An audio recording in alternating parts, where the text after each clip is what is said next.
Pronto. Então, vamos lá, vamos começar, certo? Na aula de hoje, né, nós vamos ver essa. Lembrando, vai ser duas aulas, né? Agora de 2 às 3 e depois de 4 às 5, certo? Nessa primeira aula, a gente vai ver as fases da matéria, né? E todos os fenômenos que acontecem, né? Quando há essa mudança de fase, vamos entender um pouco, né? A relação disso com pressão e temperatura, certo? E depois, na aula seguinte, nós vamos ver as formas de transmissão de calor, certo? Que é por condução, por radiação, certo? E por convecção, né? São as três formas de condução de calor. Tudo bem? Tudo bem, É, professor? pode perguntar. É porque assim, eu acho que na segunda aula eu não vou poder assistir, porque eu tenho outra aula. Uhum. Ah, você tem outra aula nesse mesmo horário, é? É, Mas de qualquer forma, a aula vai ficar gravada. Boa tarde, Gilberto. ok. De qualquer forma, a aula fica gravada, então você pode assistir depois, tudo bem? Tá certo. Aí, é, então vamos lá, certo? Vamos começar aqui com a aula de hoje. Eu vou ajeitar aqui a lousa, como eu sempre faço. E qualquer dúvida, vocês podem perguntar aí no microfone, né? Pode escrever no chat, certo? Que fica melhor para vocês, né? Vou ajeitar aqui, pronto, certo? Vamos lá. E aí, na aula de hoje, nós vamos ver, vamos começar vendo, né? Os estados físicos da matéria, certo? Isso aqui vocês devem saber, né? Mas não custa nada a gente lembrar, certo? Da matéria. Vocês devem já saber, né, que a matéria tem três estados físicos, que é o sólido, né, o líquido e o gasoso, né? É, lógico que a substância que a gente mais conhece, né, nesses três estados é a água, certo? A água sólida, o que que ela é? É o gelo, certo? A água líquida é a água líquida, né, que a gente bebe. E no estado gasoso é, por exemplo, quando você está fervendo a água, né, que a quantidade de água líquida vai diminuindo, por quê? Porque boa parte dela, boa parte não, uma parte dela, né, está se transformando em vapor, certo? Em vapor. Apesar de que a gente chama a fase de estado gasoso, né? Mas a gente vai ver que existe uma diferença entre gás e vapor, certo? Vamos ver essa diferença daqui a pouco, tudo bem? E assim, vocês devem lembrar o nome de quando você passa de uma fase para outra, né? Então, da fase sólida para a fase líquida, não sei se você lembra, mas o nome é fusão, certo? Fusão, né? Então, às vezes a gente, vocês já ouviram falar do ferro fundido, né? O que é o ferro fundido? É um ferro que está lascado? Não, né? Ferro fundido é que ele está a uma temperatura tão alta, mas tão alta, que ele virou líquido, né? Ou seja, ele mudou o seu estado físico, certo? Do líquido para o gasoso, aí isso aqui a gente chama de ebulição, né? Ebulição, certo? Existem alguns outros nomes, né? Pode ser liquefação, pode ser aqui também vaporização, certo? Mas eu prefiro, enfim, fusão e ebulição, certo? E o estado de volta também recebe o nome também, né? Do gasoso para o líquido, a gente chama de condensação, certo? Vocês devem já ter ouvido falar, né? Condensação, né? Por exemplo, as nuvens são formadas pela condensação da água, né? E do líquido para o sólido, a gente chama de solidificação. Solidificação. né? Como o nome já está dizendo, está solidificando, né? Tem uma solidificação, tudo bem? Bom, essas aqui geralmente a gente aprende na terceira série, nessas coisas, mas não custa nada lembrar, certo? As vários estados físicos da matéria, certo? As mudanças, né, da fase, e também existe também mais uma mudança aqui, que pode acontecer do sólido virar vapor diretamente, certo? Então, nesse caso aqui, a gente chama de sublimação, certo? Sublimação. Quando o sólido vira vapor diretamente, certo? E a volta, certo? A volta, né? Às vezes também é chamada de sublimação, ou às vezes é chamada de ressublimação, certo? Deixa eu botar aqui, porque fiquei com preguiça de fazer aqui, mas deixa eu fazer aqui. A volta, né? Ela é chamada de ressublimação. Tá bem? É quando ele passa do gasoso para o sólido ou vice-versa, do sólido para o gasoso. Tudo bem? Aí você vai pensar, professor, mas existe como o gelo, por exemplo, se transformar em vapor d'água diretamente, né, sem passar pela fase líquida? Existe, né? Existe essa possibilidade do gelo ele evaporar logo, né? Ou seja, ele vai sofrer uma sublimação, tudo bem? Mas não é comum ao nosso dia a dia, né? Isso não vai acontecer nas pressões que a gente vive, certo? Isso vai acontecer em pressões muito baixas, então a gente não tem como vivenciar isso na experiência do dia a dia, tem como você vivenciar isso no laboratório, certo? Isso para a água, né? Mas para alguns materiais, eles sofrem a sublimação mesmo com as nossas temperaturas e pressões do nosso dia a dia, né? É o caso, por exemplo, do gelo seco. Vocês já ouviram falar de gelo seco? Que é aquele negócio que o pessoal usa em festa, né? Para fazer aquele gás, né? Aquele gás branco que fica aparecendo em palco, né? Em show e tal, em boate. Aquele gás branco, ele nada mais é do que a sublimação, certo? Do gelo seco, né? Por curiosidade, o gelo seco ele é uma substância bastante comum a gente, né? O gelo seco ele é o dióxido de carbono, certo? Ou seja, é o mesmo gás que sai dos nossos pulmões, né? Quando a gente expira, tudo bem? Então, ou seja, então o gelo seco, como é que ele é feito? Ele é solidificado, certo? Ele é botado na forma sólida, mas quando o CO2, né? O dióxido de carbono sólido é trazido para um ambiente em que está a temperatura normal, né, do nosso dia a dia, e a pressão atmosférica, ele começa a se evaporar, né? A gente chama exatamente de gelo seco, por quê? Porque não existe a fase líquida. Ele simplesmente evapora e vira aquele vapor branco que a gente costuma ver. Tudo bem? Antigamente também o pessoal usava muito um negocinho para botar nos armários, que ele também sofria sublimação, né? Que é a naftalina. Não sei se você já ouviu falar, vocês que são mais novos, né?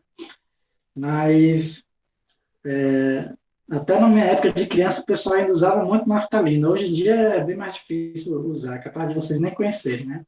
Mas era um negocinho, umas pedrinhas que a gente colocava no armário que o pessoal dizia que espantava barata. Nem sei se espanta mesmo ou não.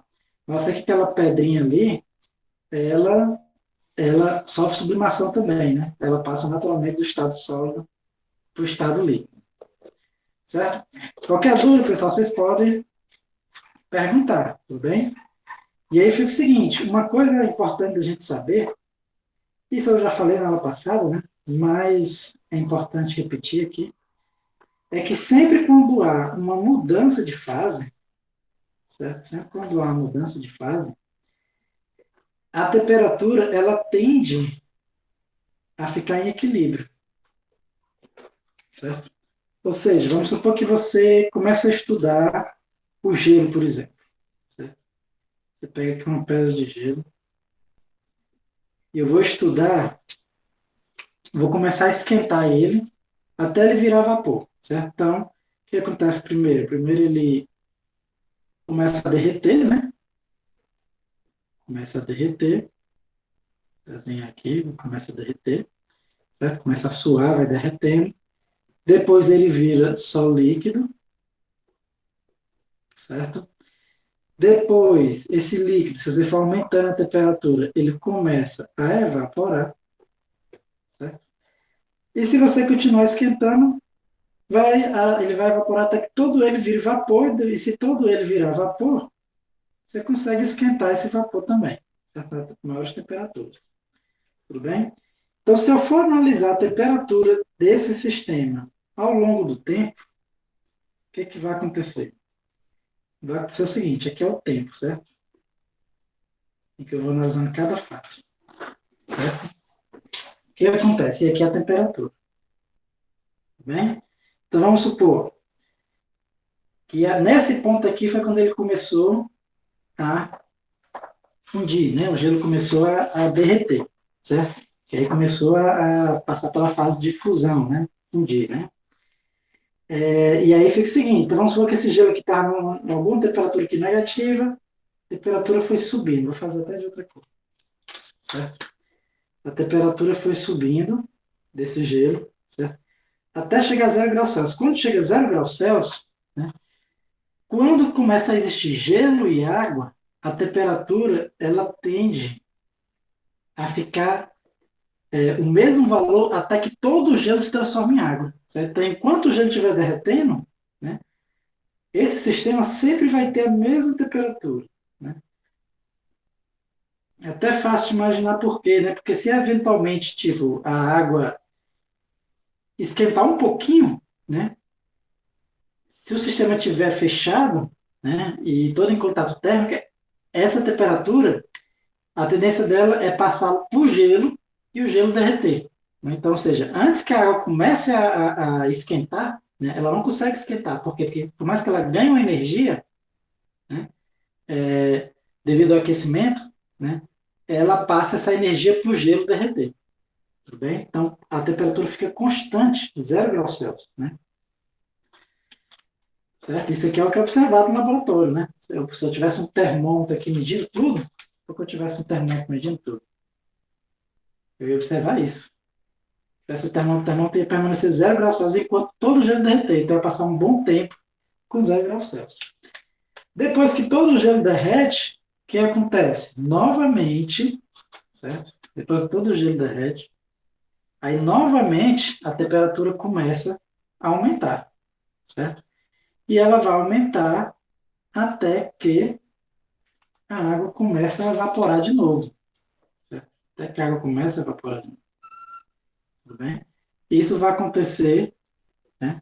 Suponhamos que estamos aqui a pressão atmosférica em torno de 100 graus Celsius, certo? Quando a água começa a evaporar de novo, acontece exatamente o mesmo processo, né? O sistema estando fechado, né?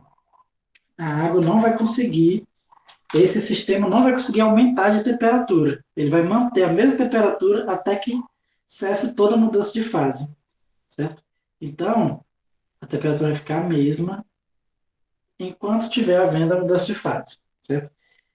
Aí, depois que toda a água virar vapor, né, você pode aumentar a temperatura de novo, tudo bem? Então, isso aqui é um gráficozinho que mostra os patamares, né? A gente chama isso aqui de patamares, que é exatamente para indicar que nas regiões onde a troca de temperatura, certo?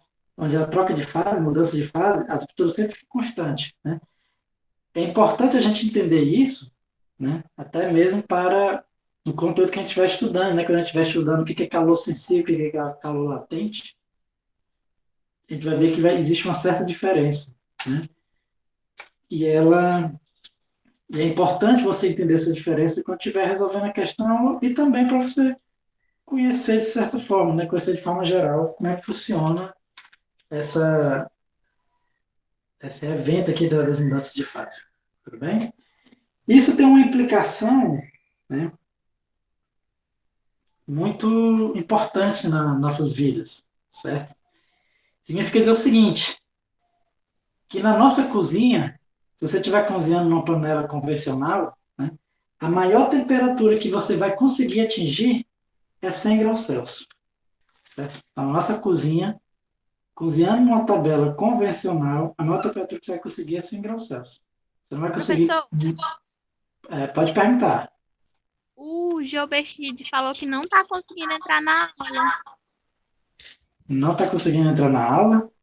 Não, ele colocou no WhatsApp que não está conseguindo entrar. Oi? Deixa eu ver se eu mando o link de novo aqui para ele, para ele ver se ele consegue entrar.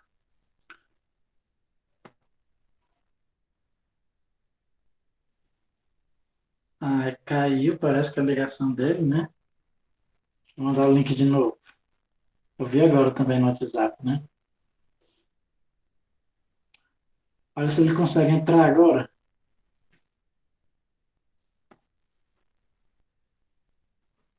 Tá bem, vou perguntar. Eu pergunto aqui, eu também estou com. Ah, consegui. Pronto, agora deu certo, né, Gilberto? Tinha dado um probleminha aí, mas agora deu certo. Então, vamos lá, vamos continuar aqui, certo? Então deu para entender aqui, né? Então, eu estava dizendo o seguinte, que a maior temperatura que a gente consegue atingir na cozinha da nossa casa, numa panela comum, é exatamente de 100 graus Celsius. Por quê? Porque a água só vai até essa temperatura, né? Isso se você tiver a nível do mar, tudo bem? A água só vai a temperatura. Acima disso aqui não existe mais água. A água vira vapor e aí uma comida sem água, ela muito provavelmente vai queimar, né? Se você deixar ali no fogo, certo? É, e lógico, e tudo que você faz na cozinha tem água, né? Você não pode falar, mas a carne, se você não for cozido, se for assado, não tem água. Mas mesmo a carne ainda tem água dentro dela ali, né? É tanto que aqueles estalos que a gente escuta, né? Quando tem uma coisa fritando, ali é água. Tudo bem? A água evaporando, certo? Tudo bem, pessoal? Deu para entender isso aqui? Qualquer dúvida, vocês podem perguntar aí no chat ou no áudio, certo? E aí, como eu falei para vocês, né? Isso numa tabela convencional, mas numa tabela de numa tabela não, numa panela convencional, mas numa panela de pressão, a gente consegue com que a água atinja temperaturas mais altas do que 100 graus Celsius. E é por isso que a panela de pressão cozinha o feijão mais rápido, certo? Não sei se vocês têm experiência na cozinha, né?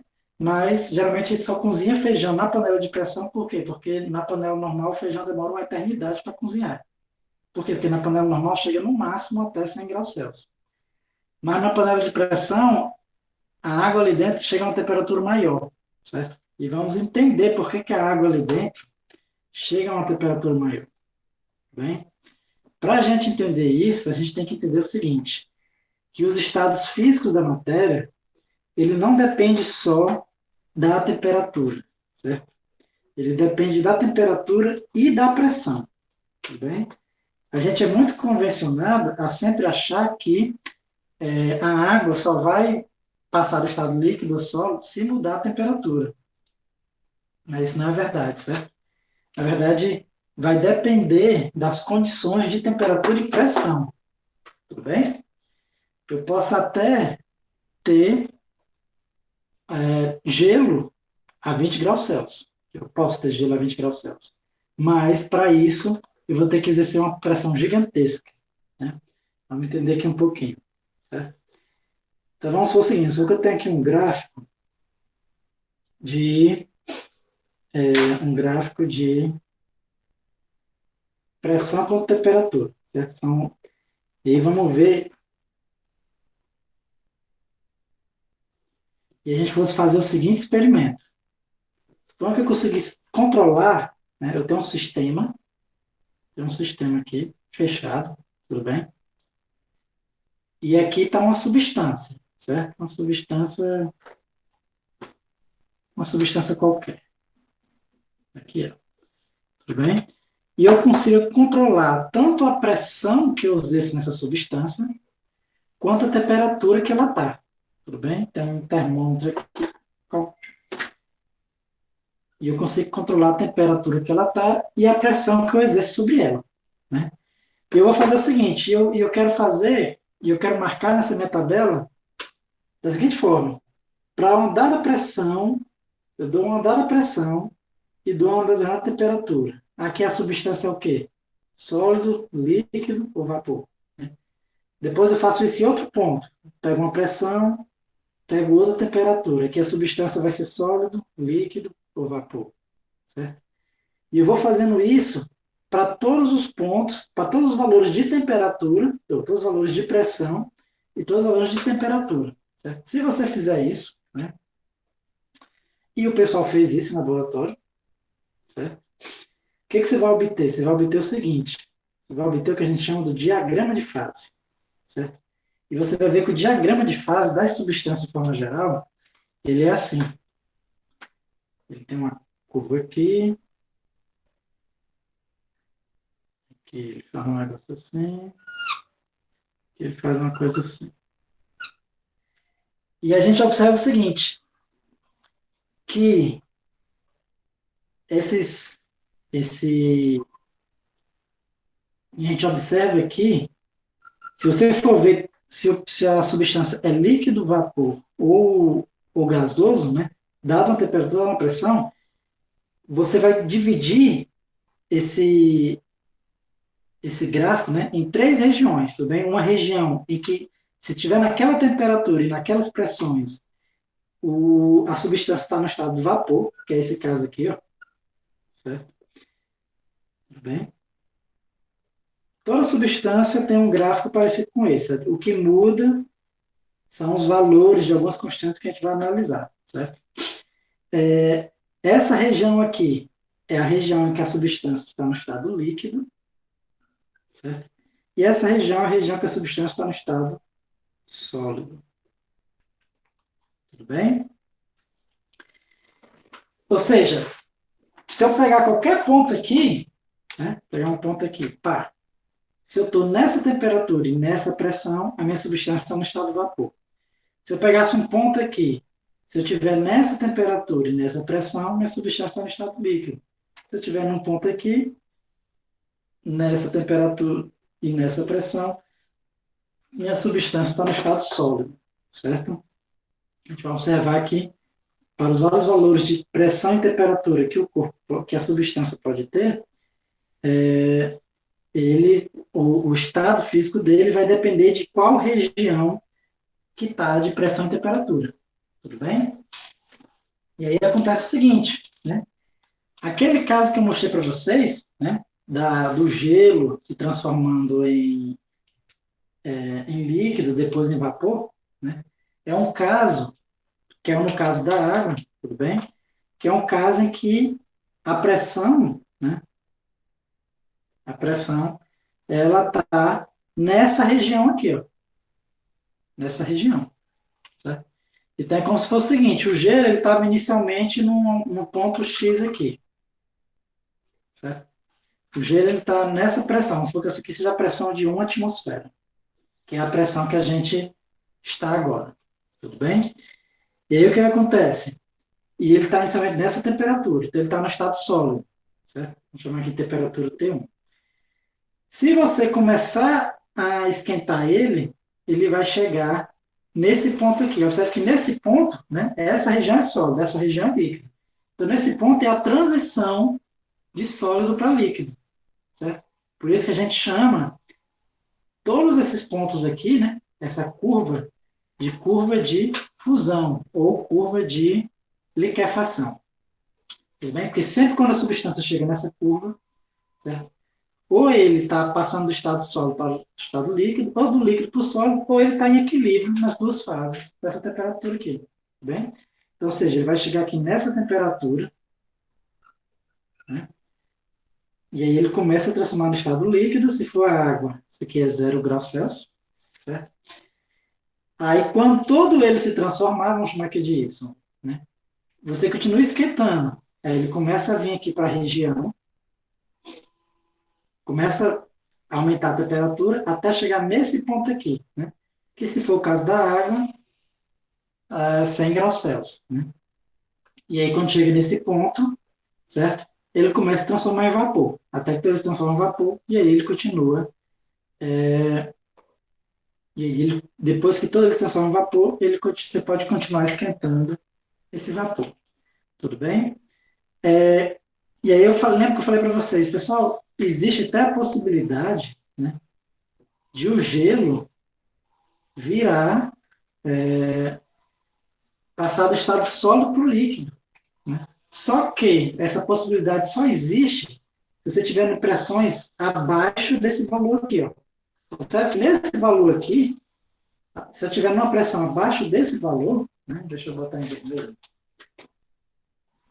tem essa pressãozinha aqui. Certo?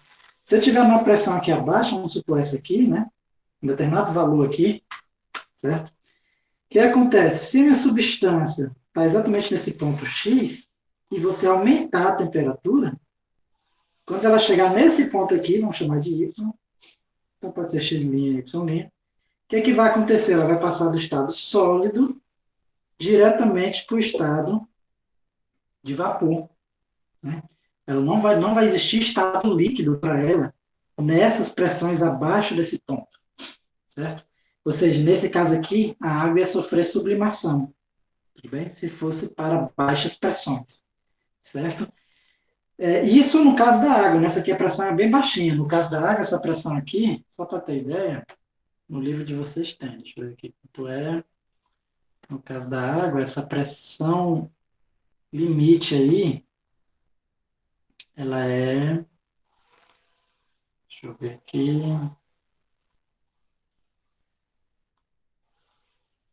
é de, opa, peraí, deixa eu achar aqui no livro.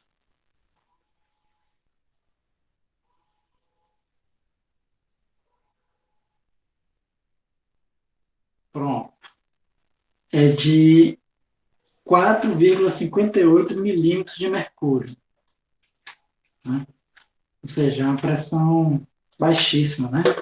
Deixa eu ver quanto é isso em 4,58 milímetros de mercúrio. Né? Se fosse no caso da água, essa pressão aqui é 4,58 milímetros de mercúrio. Deixa eu botar aqui lá.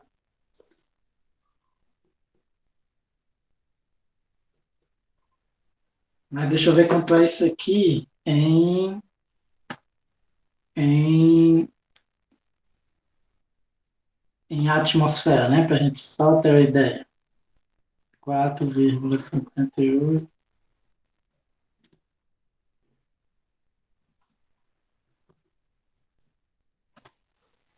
Quantas vezes menor? Né? Para vocês terem ideia, tinha que ser uma pressão de aproximadamente 0,006 menor do que isso aqui, para que a água conseguisse sofrer sublimação, certo? Se você conseguisse fazer com que a água, submeter a água a uma pressão menor do que 0,006 atmosfera, você ia ver que o gelo ia se transformar diretamente em vapor, né? Não ia existir água líquida. Tá bem, pessoal? Deu para entender esse gráfico? Então, fica o seguinte, pessoal. Então, essa curva aqui, né, é a curva em que coexiste sólido e líquido, certo? Coexiste sólido e líquido, a gente chamou de curva de liquefação ou curva de fusão. Essa aqui em que coexiste líquido e vapor é a curva de ebulição ou condensação. Tudo bem? E essa aqui em que coexiste sólido e vapor, a gente chama de curva de sublimação. Tudo bem? Agora fica o seguinte. Agora observe esses três pontos. Ou esse ponto aqui. Né? Esse ponto aqui pode existir sólido e líquido. Esse ponto aqui pode existir líquido e vapor. Esse ponto aqui, sólido e vapor. Certo? Esse ponto, bem que assim, de interseção das três curvas, pode coexistir as três fases. Certo? Pode coexistir o sólido, líquido e vapor. Tudo bem? Esse ponto aí, a gente chama de ponto triplo. Né? Ponto triplo não por coincidência, né? Por quê? Porque existem as três fases. Tudo bem? Só dar uma limpada aqui, né? Para poder visualizar direitinho. Então, a temperatura e a pressão do ponto triplo, certo? A gente é uma propriedade da substância, certo? A temperatura, a gente chama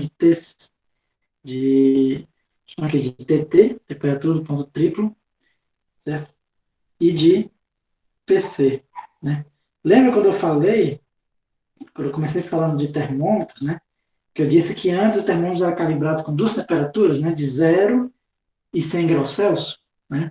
Só que eu disse que depois que o pessoal foi estudando termodinâmica, eles mudaram isso. Para calibrar o termômetro não precisava mais de duas temperaturas, só precisava de uma, né? Essa uma temperatura que a gente usa para calibrar o termômetro é a temperatura do ponto triplo.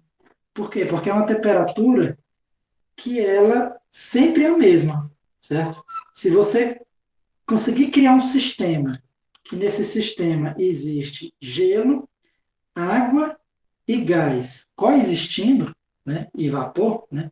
Se existe gelo, né, ou seja, fase sólida, água líquida, né, fase líquida, e vapor coexistindo, então necessariamente o corpo está numa temperatura e pressão específica, né? Não existe nenhum outro valor de temperatura em que consiga coexistir os três, nem nenhum outro valor de pressão que consiga coexistir os três, né? Então, para existir aqui, por exemplo, ó, você está aqui no sistema que tem a fase líquida, tem a fase gasosa, e você ainda vê pedras aqui dessa substância também. Para coexistir as três fases, necessariamente eu não preciso nem medir. Eu sei que ela vai estar nessa temperatura específica e nessa pressão, né? Então, só para ter ideia, no caso da água, a temperatura de ponto triplo ela é de aproximadamente 0,01 Kelvin, quase, graus Celsius, quase 0 graus Celsius, né, que é a temperatura da água, e a pressão do ponto triplo é aquela que eu tinha colocado, 0,006 atm, aproximadamente. Né? Aproximadamente. Então, se você conseguir gerar um sistema com essa pressão e essa temperatura, você vai poder ver, né, gelo, vapor de água e água líquida, tudo coexistindo. Tudo bem? E toda substância vai ter o seu ponto triplo. O que muda é que algumas substâncias têm um ponto triplo mais elevado, mais baixo. Né? Tipo, a gente viu que o ponto triplo da água, a pressão crítica é lá embaixo. Né? Mas se você for ver, por exemplo, o gelo seco, né, que é o exemplo que eu dei, a 1 atm, né, a 1 atm, o gelo seco, já a temperatura, a 1 atm, ele já sofre sublimação. Ou seja, a nossa pressão atmosférica normal, né, o gelo seco já está aqui abaixo da pressão do ponto triplo. Né? Então, isso vai depender de substância para substância, certo? Algumas substâncias, essa pressão aqui são mais altas ou mais baixas, assim como a temperatura pode variar também. Tudo bem? Qualquer dúvida, pode perguntar aí, pessoal. Certo? Qualquer dúvida, pode perguntar. Se estiver indo rápido demais, pode perguntar também. Certo? Vamos lá. Ó. Outra coisa também.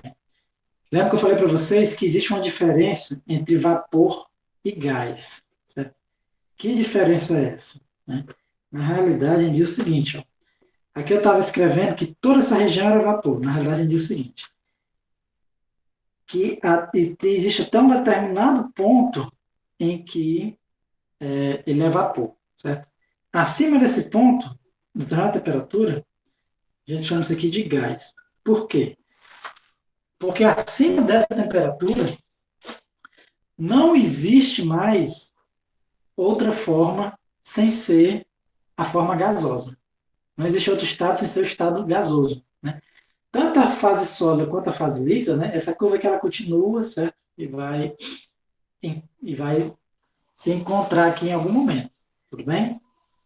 Mas, o que acontece? Existe um determinado ponto, uma determinada temperatura, né? Chama aqui de temperatura crítica, que a partir desse ponto, não existe mais fase líquida daquela substância, certo? Só para vocês terem ideia, no caso da água, dá uma olhada aqui no caso da água.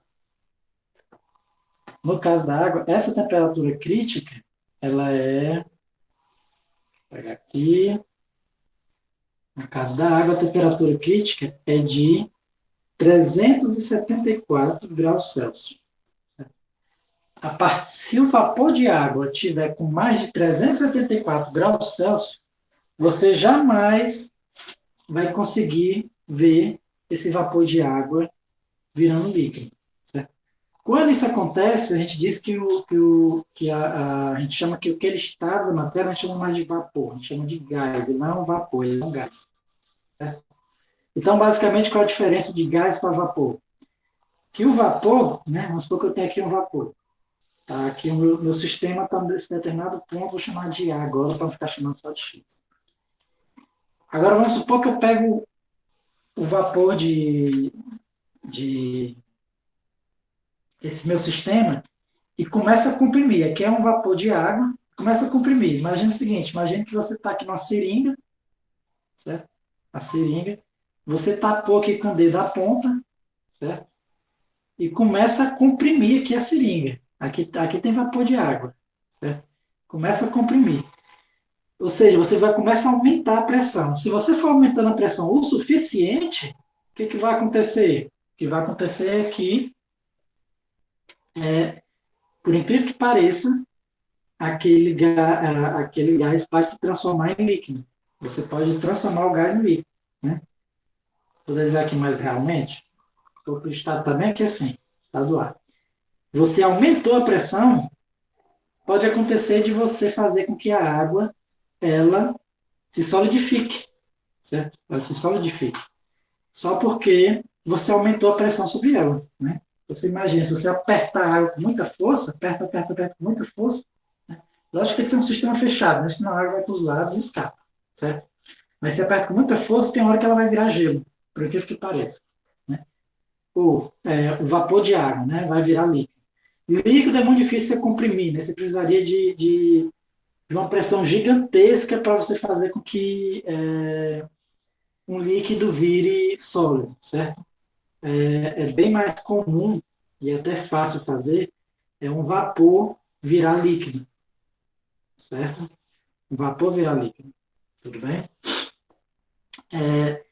E aí que tá. Então, o vapor você sempre consegue transformar em líquido aumentando a pressão. O gás não, né? Na verdade, essa é a definição, né? O gás você pode aumentar a pressão quanto quiser, que ele nunca vai virar líquido. Já o vapor, você pode aumentar a pressão e tem uma hora que ele vai virar líquido, ou, dependendo do sistema, né? Vamos supor que se ele estivesse aqui, ele ia passar direto de vapor para sólido. Tudo bem? Só botar aqui o notebook para carregar, acabei esquecendo.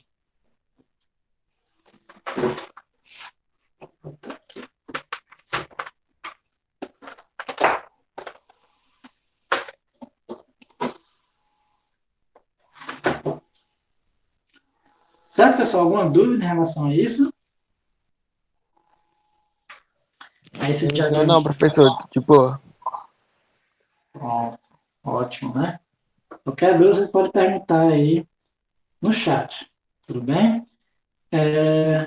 Agora vamos só ver, né, um comportamento anômalo da água. Bem, lembra que eu já tinha falado disso? Né? Na aula passada, eu falei que a água, a partir de 4 graus Celsius, ela tem um comportamento anômalo. Na realidade, o comportamento anômalo da água também está aqui para o caso do diagrama de fase. Certo? O que acontece? A água, né? Falei para vocês que toda substância, de forma geral, tem um diagrama de fase desse jeito. Certo? A água ela tem uma pequena diferença. Qual a pequena diferença? Que não é tão pequena assim, né? Tá aqui, sólido. Essa curva, ela não é assim, ela não vai aumentando com o tempo. A curva da água, ela é assim, ó. Ela vem para cá. E isso causa algumas diferenças bastante importantes, né? Por exemplo, né, o que acontece? Vamos supor que você tivesse aqui a 1 atm, ou seja, 1 atm é a pressão quando você está a nível do mar, certo? Deixa eu até aumentar esse gráfico. 1 atm, certo?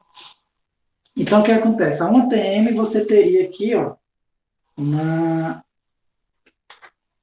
desenho uma temperatura de fusão de zero, certo? E uma temperatura de ebulição de 100, certo? Deixa eu apagar o resto aqui para não ficar muito confuso. Aqui, vou apagar essa, deixa aqui. Apagar.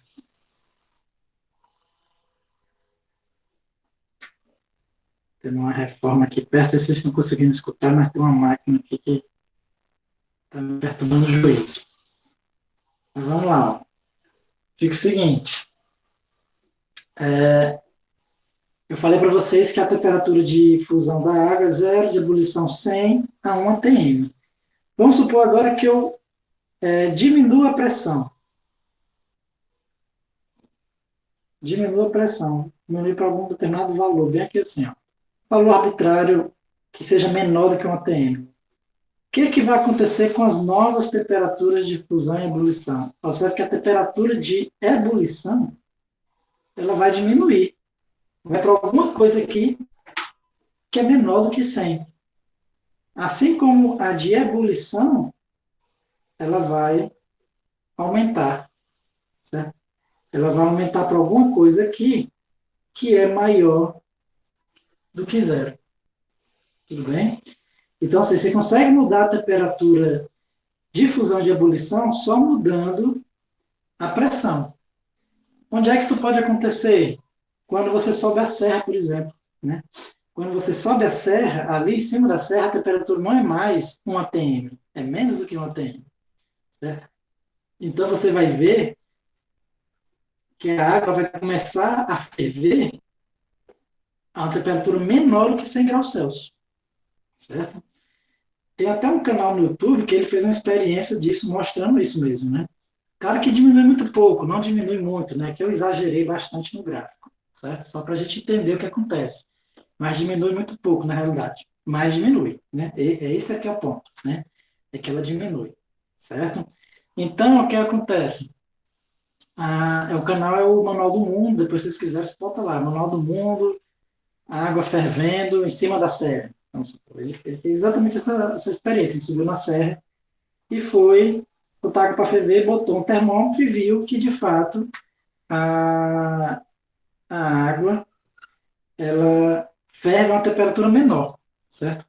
O contrário também é verdade, tudo bem? Então, o contrário, quando você aumenta a pressão, o que vai acontecer com a água, com a temperatura de ebulição?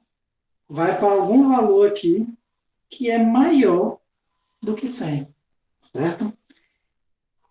No caso, na de temperatura de fusão, vai ficar menor do que zero, certo? E esse aqui é exatamente o caso da panela de pressão. Lembra que eu falei para vocês, pessoal, na cozinha, na panela convencional, a temperatura máxima que você chega a 100 graus Celsius. Por quê? Porque mais do que isso aqui a água começa a evaporar. E aí a gente nunca cozinha sem líquido, né? Não existe isso. Então é a temperatura máxima que a gente consegue chegar, certo? Mas, a não ser que você coloque na panela de pressão. Porque quando você coloca na panela de pressão, né? Porque é a panela de pressão. Consigo desenhar a panela de pressão aqui direitinho. Pronto. Quando você coloca na panela de pressão, o que acontece? Está aqui a água líquida, certo? Ela começa a evaporar, mas quando ela começa a evaporar, ela mesma começa a exercer uma maior pressão aqui dentro. Aumenta a pressão dentro da panela. Então, se aumenta a pressão dentro da panela, o que acontece com a temperatura de ebulição? Aumenta. Ou seja, então aquele líquido que está dentro da panela, certo? A água misturada com a comida, ela está a temperatura maior do que 100 graus Celsius. Certo? E por isso que o feijão vai cozinhar mais rápido, certo? E por isso também que a panela de pressão é tão perigosa, né? A panela de pressão, o que acontece? Se não tiver uma válvula de escape, certo? A pressão aqui vai aumentar tanto, vai aumentar tanto, vai aumentar tanto, que pode acontecer da panela se abrir. E aí, a panela se abrir é uma real lógica que para você amassar o ferro, né? O gás está amassando o ferro, o vapor. Então, se ele está amassando o ferro, não é uma reação nem lenta, nem dócil, né? É uma reação altamente violenta, certo? Então, realmente você ia ver a panela meio que explodindo, né? Ela ia se abrir, certo? Ia jogar comida quente para tudo que é lado e essa tampa ia voar também, certo? Às vezes abre só uma parte, né? Vai depender da pressão. Então, por isso que às vezes o pessoal tem tanto medo de panela de pressão, né? Ou seja, sempre tem que ficar atento, né? À válvulazinha de escape, certo? Porque essa válvula de escape, o que que ela é basicamente? Ela é só um cano com um peso em cima. Basicamente é isso. Um cano com um peso em cima. O que acontece? Quando a pressão fica maior do que o peso desse negócio, esse negócio sobe, certo? Esse negócio sobe, e aí o gás começa a escapar. Ou seja, ele controla a pressão. Se a pressão subir ao ponto de ficar mais pesado que isso aqui, né? Ao ponto de conseguir levantar isso aqui, ele levanta isso e o gás escapa. Então ele vai sempre controlando a pressão aqui dentro, dá um máximo, certo? Dá um máximo. Mas o que acontece às vezes desse negócio entupir? Aí se esse negócio entupir e a pressão ficar aumentando aqui, vai acontecer aquela explosão que eu falei para vocês. Tudo bem, pessoal? Alguma dúvida em relação a isso? Qualquer dúvida vocês podem colocar aí no chat, perguntar também, certo? E aí, né? Então observe que a água, junto com as outras substâncias, tem esse comportamento aqui. Quanto maior a pressão, maior a temperatura de ebulição, certo? Mas quando a gente vai ver que a temperatura de fusão é o contrário, né? As outras substâncias é um negócio assim, ó. As outras substâncias é um negócio assim, vermelho.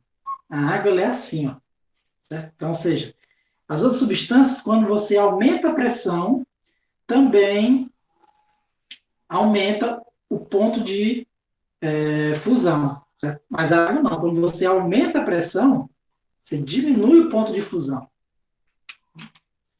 Isso é curioso, né? Ou seja, se você tem um gelo e você pressiona ele, você pode fazer ele derreter. Se você pressionar mais aquele gelo, né? E de fato isso acontece, né? Às vezes os patinadores, né? Deixa eu ver se eu consigo desenhar aqui um patins. Finge que isso aqui é um patins, certo? Aquela lâmina. Pronto.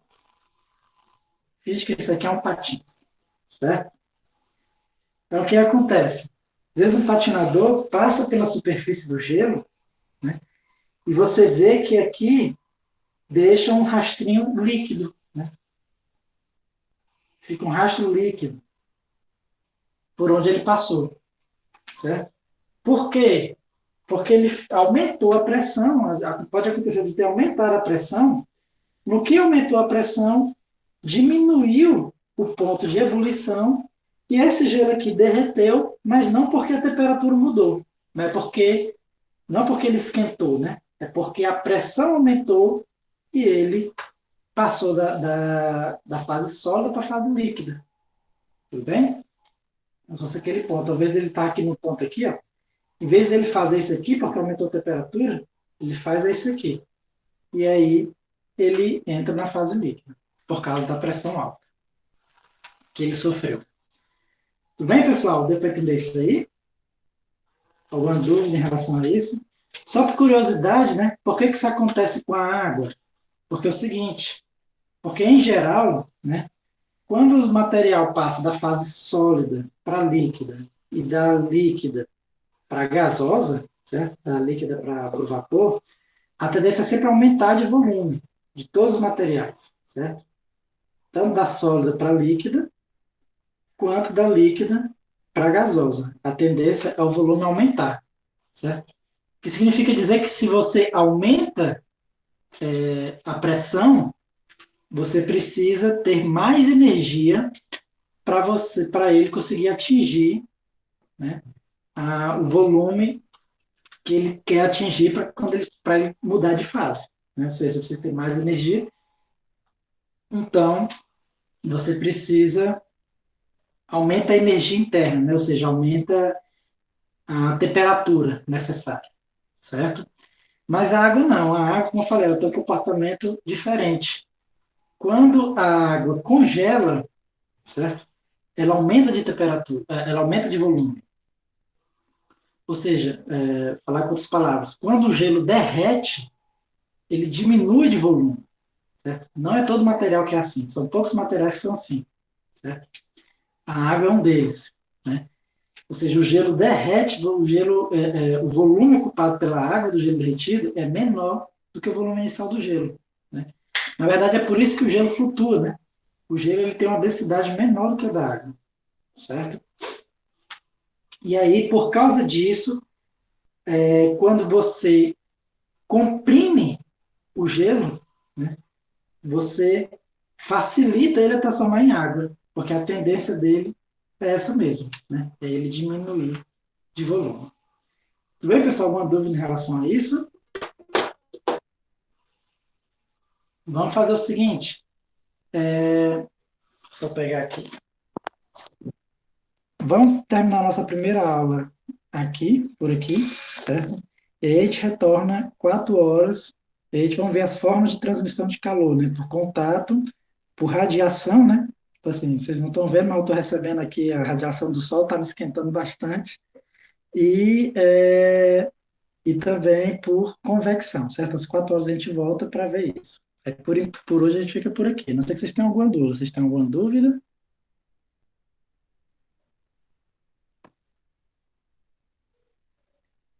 Tudo certo, né? Pronto. A reunião